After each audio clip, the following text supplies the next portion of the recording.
ശിവഭഗവാന് പോലും ബ്രഹ്മഹത്യയിൽ നിന്ന് മോചനം ലഭിച്ച ബദരീനാഥിലെ അളകനന്ദ നദിയുടെ തീരത്തായിട്ടുള്ള ബ്രഹ്മകപാല എന്ന് പറയുന്ന പുണ്യ സ്ഥലത്താണ് നമ്മൾ നിൽക്കുന്നത്. വിഷ്ണു ഭഗവാന് ശിശുരൂപത്തിൽ പാർവതി ദേവിയുടെയും പരമശിവന്റെയും മുന്നിൽ പ്രത്യക്ഷപ്പെട്ട ബദരീനാഥ് ക്ഷേത്രത്തിന് സമീപത്തായിട്ടുള്ള ലീലാദൂങ്കി എന്ന് പറയുന്ന സ്ഥലത്താണ് നമ്മൾ നിൽക്കുന്നത്. ഉത്തരാഖണ്ഡിലെ ബദരീനാഥ് ക്ഷേത്രത്തിന്റെ സമീപത്തായിട്ട് കാണുന്ന ഉർവശി ദേവിയുടെ ഒരു ക്ഷേത്രത്തിന്റെ മുന്നിലാണ് നമ്മൾ നിൽക്കുന്നത്. ഹിമാലയത്തിലെ ചാർധാമുകൾ എന്നറിയപ്പെടുന്ന 4 പുണ്യക്ഷേത്രങ്ങളിൽ അളകനന്ദ നദിയുടെ തീരത്തായിട്ട് സ്ഥിതി ചെയ്യുന്ന വിഷ്ണു ഭഗവാന്റെ ബദരീനാഥ ക്ഷേത്രത്തിൻ്റെ മുന്നിലാണ് നമ്മൾ ഇപ്പോൾ നിൽക്കുന്നത്. നമ്മുടെ 18 പുരാണങ്ങളിലും രാമായണം, മഹാഭാരതം മുതലായ ഇതിഹാസങ്ങളിലും എല്ലാം തന്നെ ബദര്യാശ്രമം എന്ന പേരിൽ ഈ പുണ്യസ്ഥലത്തിനെ കുറിച്ചുള്ള പരാമർശങ്ങൾ നമുക്ക് കാണുവാനായിട്ട് സാധിക്കും. ഈ ബദരീനാഥ് ക്ഷേത്രത്തിൻ്റെ ചുറ്റുവട്ടത്തായിട്ട് നമുക്ക് പൗരാണിക പ്രാധാന്യമുള്ള അനേകം സ്ഥലങ്ങൾ കാണുവാനായിട്ട് സാധിക്കും. ആദ്യമായിട്ട് നമുക്ക് ഈ ക്ഷേത്രത്തിൻ്റെ തൊട്ട് അടുത്തുള്ള കാഴ്ചകൾ കാണാം. ദൂരെയായിട്ട് കാണുന്നതാണ് ക്ഷേത്രം.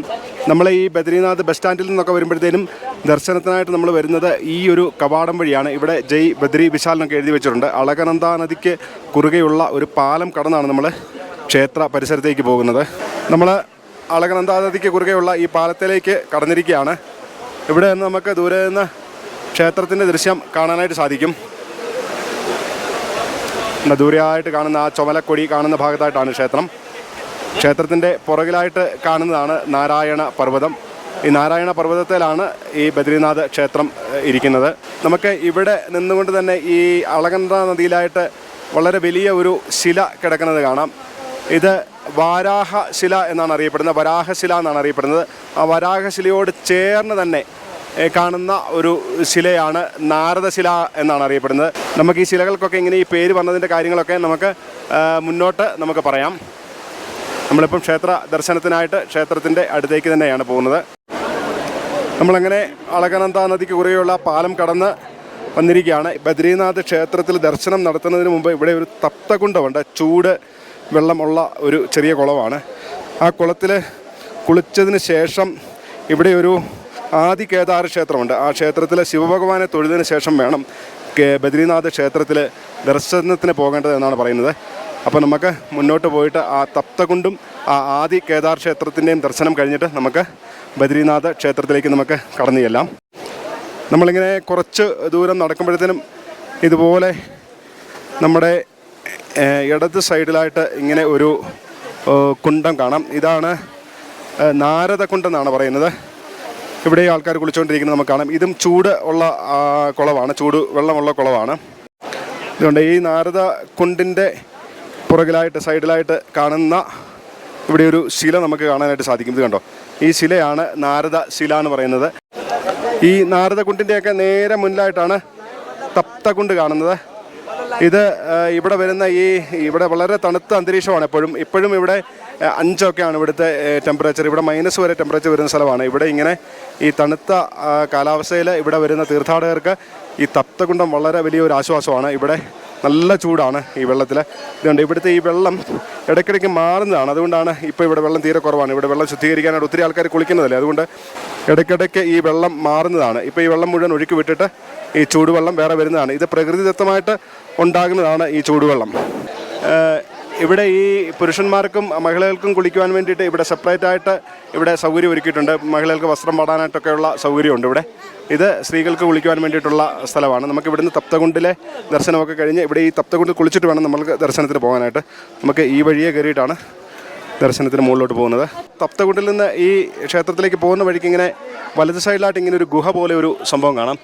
ഇവിടെ ഈ കാണുന്നതാണ് ഗരുഡ ശില എന്ന് പറയുന്നത്. ഇവിടെ കണ്ടോ, ഇവിടെ ഇങ്ങനെ ആൾക്കാർക്ക് തൊടാനായിട്ട് ചന്ദനവും മഞ്ഞളും ഒക്കെ കാണാൻ സാധിക്കും. നമുക്കിവിടെ നിന്ന് നേരെ മുകളിലോട്ട് കയറി ക്ഷേത്രത്തിൻ്റെ പരിസരത്തേക്കാണ് നമ്മൾ പോകുന്നത്.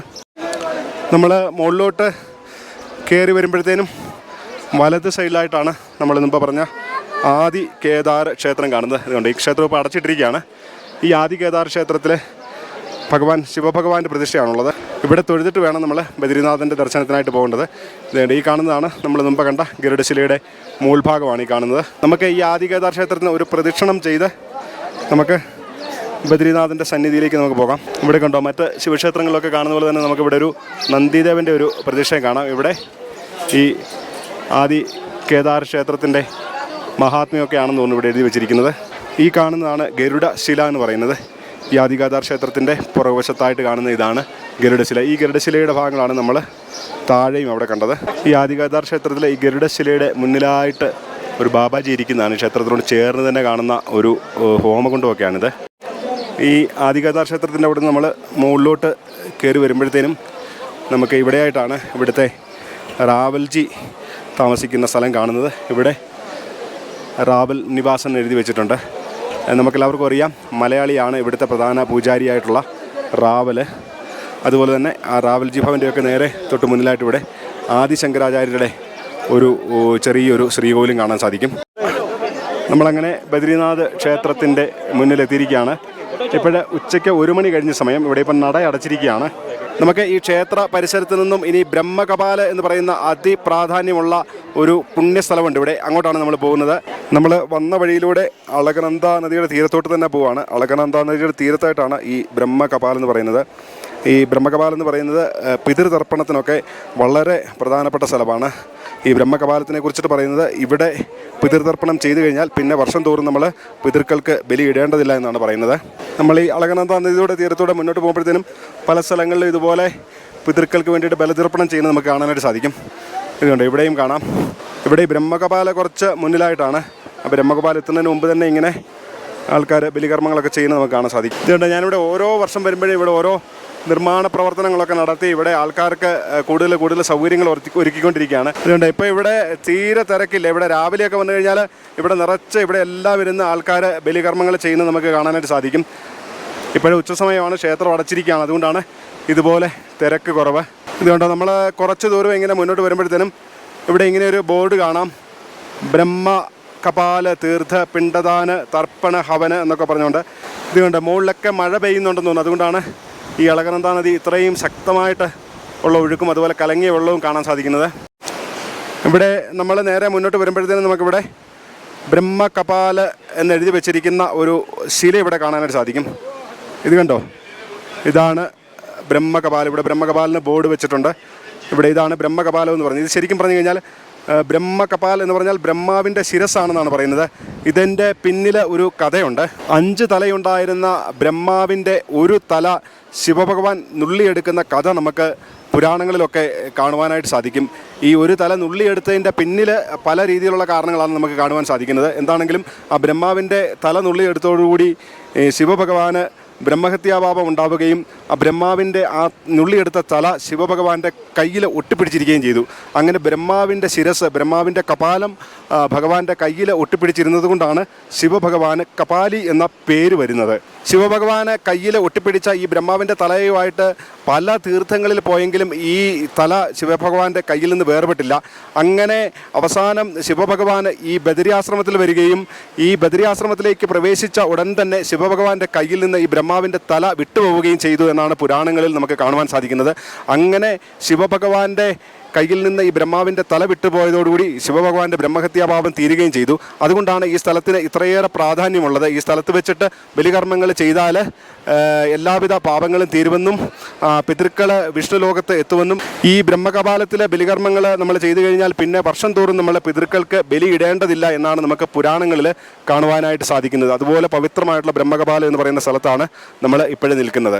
നമുക്കിനി ഈ ക്ഷേത്ര പരിസരത്ത് നിന്ന് മാറി ബാമിനി വില്ലേജ് എന്ന് പറഞ്ഞൊരു ഗ്രാമമുണ്ട്. ആ ഗ്രാമത്തിൽ പൗരാണിക പ്രാധാന്യമുള്ള ഈ ബദ്രീനാഥ ക്ഷേത്രവുമായിട്ട് ബന്ധപ്പെട്ട ചില സ്ഥലങ്ങളുണ്ട്. ആ സ്ഥലങ്ങളൊക്കെ കണ്ടിട്ട് നമുക്ക് തിരിച്ചിങ്ങോട്ട് വീണ്ടും വരാം. ക്ഷേത്രത്തിൻ്റെ അടുത്ത് നിന്ന് ഏകദേശം 1 കിലോമീറ്റർ മാറി ഈ ബസ് സ്റ്റാൻഡിൻ്റെയൊക്കെ അടുത്തായിട്ട് നമ്മൾ വരുമ്പോഴത്തേനും ഇവിടെ ഇങ്ങനെ ഒരു ബോർഡ് കാണാം. ഇവിടെ ഇങ്ങനെ ഇവിടുത്തെ പ്രധാനപ്പെട്ട സ്ഥലങ്ങളിലേക്ക് പോകാനായിട്ടുള്ള വഴികളൊക്കെയാണ് എഴുതി വെച്ചിരിക്കുന്നത്. നമുക്ക് താഴോട്ടിറങ്ങി വരാനായിട്ട് ഇതുപോലെയുള്ള കോൺക്രീറ്റ് വഴിയാണ് കാണുന്നത്. ഇങ്ങനെ നമ്മൾ കുറച്ച് മുന്നോട്ട് വരുമ്പോഴത്തേനും വഴി ഇതുപോലെ 2ആയിട്ട് തിരിയുവാണ്. നമുക്ക് ഇതുവഴി വലതുവശത്തോട്ടാണ് പോകേണ്ടത്. ഈ നമ്മൾ നേരത്തെ ഈ ചരൽപാതകയിലൊക്കെ പോകാനായിട്ടും ഈ വഴി തന്നെയാണ് വന്നത്. ഇവിടെ നേരെ മുന്നിലായിട്ട് ഒരു പാലമാണ് കാണുന്ന. അളകനന്ദ നദിക്ക് കുറുകെയുള്ളൊരു പാലമാണ്. ആ പാലം ക്രോസ് ചെയ്ത് വേണം നമുക്ക് ഈ സ്ഥലങ്ങളിലോട്ടൊക്കെ പോകേണ്ടത്. നമ്മൾ അളകനന്ദ നദിക്ക് കുറുകെയുള്ള ഈ തൂക്കുപാലത്തെ കൂടെ ബാമിനി വില്ലേജിലേക്ക് പോയിക്കൊണ്ടിരിക്കുകയാണ്. നമ്മളങ്ങനെ അളകനന്ദ നദിയുടെ തീരത്തോടെ കുറച്ച് മുന്നോട്ട് വരുമ്പോഴത്തേനും ഇതുപോലെ ഒരു ക്ഷേത്രം കാണാം. ഇത് ഹനുമാൻ സ്വാമിയുടെ ഒരു ക്ഷേത്രമാണ്. നമ്മൾ ആ ഹനുമാൻ ക്ഷേത്രമൊക്കെ കഴിഞ്ഞിട്ട് വീണ്ടും മുന്നോട്ട് വരുവാണ്. വീണ്ടും മുന്നോട്ട് വരുമ്പം ഇതുപോലെ ചെറിയ ഒരു പാലം മുന്നിലായിട്ട് കാണാം, ചെറിയ ഒരു അരുവി കാണാം. ഇത് മുകളിൽ നിന്ന് ഒഴുകി വരുന്ന ഋഷിഗംഗയുടെ ഭാഗങ്ങളാണ്. കുറച്ചിങ്ങോട്ട് വരുമ്പോൾ വഴി ഇങ്ങനെ രണ്ടായിട്ട് തിരിയുന്നത് കാണാം. ഈ വഴിക്കാണ് ഈ ചരൺ പാതകയിലോട്ടൊക്കെ പോകുന്നത്. ചരൺ പാതകയിൽ കഴിഞ്ഞ ദിവസം നമ്മൾ പോയതാണ്. അപ്പോൾ അവിടുന്ന് നമ്മളിനി മറ്റ് സ്ഥലങ്ങൾ കാണാനായിട്ടാണ് പോകുന്നത്. പിന്നെ Bamini village, Nanda Devi temple, Urvashi temple, ലീലാഡുങ്കിയിലോട്ടൊക്കെ പോകുന്ന വഴി ഇതാണ്. അപ്പോൾ ഇതുവഴി നമ്മൾ മുന്നോട്ട് പോവാണ്. അപ്പോൾ ലീലാഡുങ്കി എന്ന് പറയുന്ന സ്ഥലം ഇത് തന്നെയാണ്. ഇവിടെ ബോർഡൊക്കെ കാണാം. ലീലാഡുങ്കി എന്ന് പറഞ്ഞിട്ട് ബോർഡ് ഇവിടെ കാണാം. ഈ കാണുന്ന ചെറിയ ഒരു ക്ഷേത്രമാണ് ലീലാഡുങ്കി എന്ന് പറയുന്നത്. നമ്മളിങ്ങോട്ട് കയറി വരുമ്പോൾ തന്നെ ഇവിടെ ഈ ലീലാഡുങ്കിയുടെ മഹാത്മ്യവും ഇതിൻ്റെ കഥകളുമൊക്കെ ഇവിടെ എഴുതി വെച്ചിട്ടുണ്ട് ഇംഗ്ലീഷിൽ. അപ്പോൾ നമ്മൾ ഈ ലീലാഡുങ്കി എന്ന് പറയുന്ന ഈ ക്ഷേത്രം, ചെറിയ ക്ഷേത്രത്തിൻ്റെ ഉള്ളിലേക്ക് കയറുകയാണ്. ഇവിടെ നമുക്ക് കാണാൻ സാധിക്കുന്നത് ഇതുപോലെയുള്ള ഒരു ശിലയാണ്. അപ്പോൾ ഇതിനെക്കുറിച്ചിട്ട് പറയുന്നത് നമുക്കെല്ലാവർക്കും അറിയാം, ഈ ബദ്രീനാഥ് എന്ന് പറയുന്ന സ്ഥലം നേരത്തെ ശിവഭഗവാന്റെയും പാർവതീദേവിയുടെയും വാസസ്ഥലമായിരുന്നു. അപ്പോൾ ഒരിക്കൽ ശിവഭഗവാനും പാർവതീദേവിയും കൂടെ ഈ വഴിക്ക് ഇങ്ങനെ നടന്നു വന്നപ്പോഴത്തേനും ഇവിടെ ഈ പാറയിൽ ഒരു ശിശു കിടക്കുന്നത് കണ്ടു. അപ്പോൾ പാർവതീദേവിയും ശിവഭഗവാനും കൂടി ഈ ശിശുവിനെ എടുത്തുകൊണ്ട് ഈ തൊട്ട് പുറകിലായിട്ട് നമ്മൾ മുമ്പ് കണ്ട അളകനന്ദ നദിയുടെ തീരത്ത് ചെറിയൊരു ക്ഷേത്രത്തിൽ കൊണ്ട് വെച്ചു എന്നാണ് പറയുന്നത്. അങ്ങനെ ആ ക്ഷേത്രത്തിൽ വെച്ചതിന് ശേഷം അവർ കുളിക്കുവാൻ പോയിട്ട് തിരിച്ച് വന്നപ്പോഴത്തേനും ആ ക്ഷേത്രം വെളിയിൽ നിന്ന് അടച്ചിരിക്കുന്നതായിട്ട് കണ്ടു എന്നുമാണ് ഞാനീ പറയുന്ന കഥയിൽ അവിടെ എഴുതി വെച്ചിരിക്കുന്ന കഥയാണ് പറയുന്നത്. അപ്പം വെളിയിൽ നിന്ന് അടച്ചിരിക്കുന്നത് കണ്ടു എന്നാണ് പറയുന്നത്. അപ്പോൾ അങ്ങനെ വെളിയിൽ നിന്ന് അടച്ചിരിക്കുന്നത് കണ്ട് അവരിങ്ങനെ നിന്നപ്പോഴത്തേനും വിഷ്ണു ഭഗവാൻ അവരുടെ മുന്നിൽ വാമന രൂപത്തിൽ പ്രത്യക്ഷപ്പെട്ടിട്ട് അവരോട് പറഞ്ഞു, എനിക്ക് ഈ സ്ഥലം തപസ്സനുഷ്ഠിക്കാനായിട്ട് വേണം, നിങ്ങൾ നീലകണ്ഠ പർവ്വതത്തിലേക്ക് പോകണമെന്ന് ശിവനോടും പാർവതിയോടും വിഷ്ണു ഭഗവാൻ ആവശ്യപ്പെട്ടു. അതിനനുസരിച്ചാണ് വിഷ്ണു ഭഗവാനും പാർവതി ദേവിയും ഇന്നിപ്പോഴ് കേദാർനാഥ് ക്ഷേത്രം സ്ഥിതി ചെയ്യുന്ന നീലകണ്ഠ പർവ്വതത്തിലേക്ക് പോയത്. അപ്പം അങ്ങനെയാണ് കേദാർനാഥ് എന്ന് പറയുന്ന സ്ഥലം ശിവഭഗവാന്റെ വാസസ്ഥലമായത്. പിന്നീട് വിഷ്ണു ഭഗവാൻ അവരോട് പറഞ്ഞ ഒരു കാര്യം എന്ന് പറഞ്ഞാൽ, നിങ്ങൾ എല്ലാ ദിവസവും വൈകുന്നേരങ്ങളിൽ ഇവിടെ വരണമെന്നും പറഞ്ഞു. അതനുസരിച്ച് ഇപ്പോഴും വിശ്വസിക്കപ്പെടുന്നത് എല്ലാ ദിവസവും ശിവനും പാർവതിയും ബാലരൂപത്തിലുള്ള വിഷ്ണു ഭഗവാനെ കാണാനായിട്ട് ഈ സ്ഥലത്ത് എത്തുന്നു എന്നാണ്. ഇതാണ് ഈ ലീലാഡുങ്കിയുടെ കഥ അവിടെ എഴുതി വെച്ചിരിക്കുന്നത്. നമ്മൾ ആ ലീലാഡുങ്കിയിൽ നിന്നുകൊണ്ട് തന്നെ ഇവിടെ ഇങ്ങനെ ഒരു ക്ഷേത്രത്തിൻ്റെ മുകളിലായിട്ട് ഇങ്ങനെ ഒരു കൊടി പറക്കുന്നത് കണ്ടായിരുന്നു. അപ്പോൾ ആ ക്ഷേത്രത്തിലോട്ടാണ് നമ്മൾ വരുന്നത്. എവിടെയായിട്ട് ഇതുപോലെ ഒരു നന്ദാദേവി ക്ഷേത്രമാണ് നമുക്ക് കാണാൻ സാധിക്കുന്നത്.